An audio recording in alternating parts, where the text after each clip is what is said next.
Well, hello. Hello. What is your full name and your birth date? I'm Edward Rex Tarrant, and I was born in the year 1929, which makes me 91 years old. And what were your parents' names? That name? Your parents. Elsie and Ted. Okay. And what's the first house that you remember living in? Well, it was a two-story brick-built house.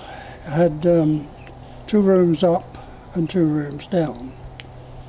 Downstairs at the back was the dining room with a small kitchen attached. And the front room was like the living room where we entertained people. Upstairs there were 2 bedrooms. So that sounds a lot like a house today. But what was different about growing up in the 30s in England in that house? Well, there was no electricity. So the lighting and the cooking was done with gas, coal gas, not natural gas. Now, coal gas apparently is more dangerous than natural gas. I don't know why, but it is. So the stove was a gas stove. Now for lighting in the living room and the dining room, we had gas light, and there was a small tube coming out from the wall, about 15, maybe 18 inches, with a little tap on one end. At the other end was a glass covering, and inside was a filament. Now the filament was different to a light bulb. It was about 1 inch across, about 1.5 inches deep, and it was very, very delicate, so when you put it in you had to be very careful in case you didn't break it, because if you broke it you had to throw it away. Now these things lasted about 4 to 6 weeks, so they had to be replaced. And the way you got the light was you turned the tap on at the one end, and you got a match or a taper and put it up to the filament, and you got your... There was one in the living room and there was one in the kitchen. Now upstairs in the bedroom there was no provision at all. So in the winter when it was dark we had to use candles to go to bed. The other thing about it was the heating. The only heat that we had was a fireplace in the living room. It was quite small, but there was no heating in the bedrooms.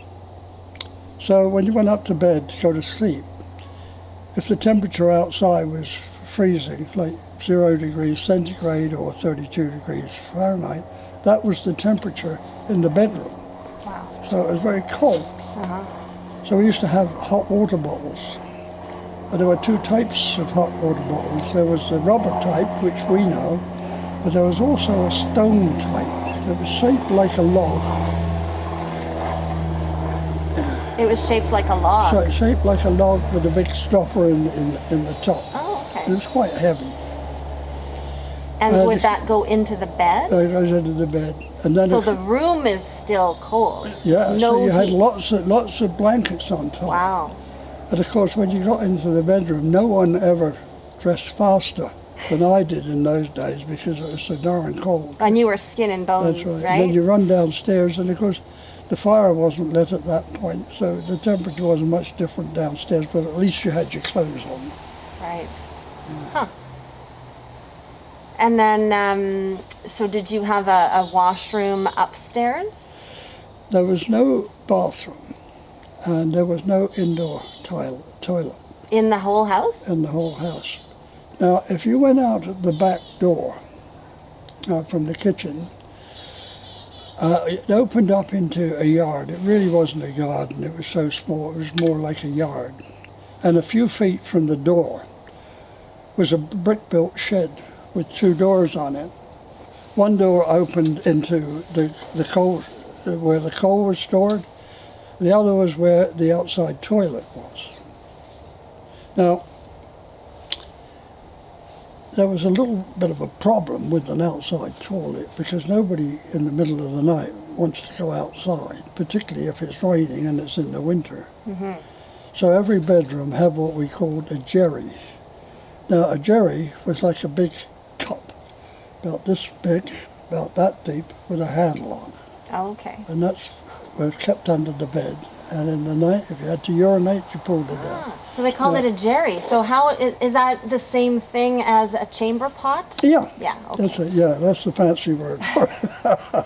Okay. Now, of course, every morning you had to take them down and empty them into the toilet and wash them out and then take them upstairs again.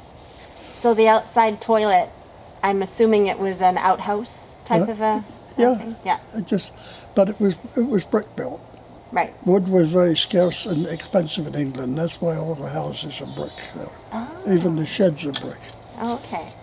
And so then the other half of the shed contained the coal. So you got coal gas in, and that provided you said the lighting and the cooking. Right. And then the actual coal was what was fire. burned in the one fire? Did you say one in the living room? One fireplace, yeah. And then did you, I guess there would be some heat created in the kitchen when cooking was happening. Yeah, when it was cooking, there would be some heat from the gas stove. Yeah. And the gas, was it brought in through city lines? Yeah. Yeah, okay. And then what about refrigeration? Well, refrigerators, I don't think they had even been invented in the 30s. Okay. That was more during the war and after the war. Even in North America, I don't think they had them. They had ice boxes over here, but we didn't have that in England. Oh, okay. Now this proved a little bit of a problem with food management because every day my mother would go shopping for dinner. Oh, every single day? To get fish, meat and vegetables. Every day she would go down. Now in those days, shops were never that far away. There was one, a couple of streets over. So they had to be, right? Yeah. They had to be. You wouldn't move somewhere if it was That's far right. away. So they did say in those days because there wasn't so much processed food and gadgets in the kitchen, that a housewife would spend 5 hours preparing meals a day. Wow, 5 hours a day. Yeah. And so did your mom make bread? No, we didn't make bread. No, we didn't do that. So there was a bakery? Yeah, there was a bakery there, yeah. Okay. Yeah. So then if she was buying meat and that kind of thing, did she go shopping right before, like in the afternoon, I guess? No, she would usually go in the morning. Oh, okay. Because fish will keep, and meat will keep for a few hours. But it won't go from one day to the other. Well, especially if your house is cold in the winter, right? In the winter, yeah. Did you have like the cold cupboards? Some houses I've seen have a cold cupboard. We didn't. No. That was more of a later day invention that came in with the war for quite a few years later. Yeah. Wow. Okay. There's evolution in these things. They don't come overnight. So before the refrigerators, we had what we call the larder, which was open to the outside. It was a cupboard with a little grill to the outside. Oh, okay. So you got the outside air in. Okay. That's it. Huh.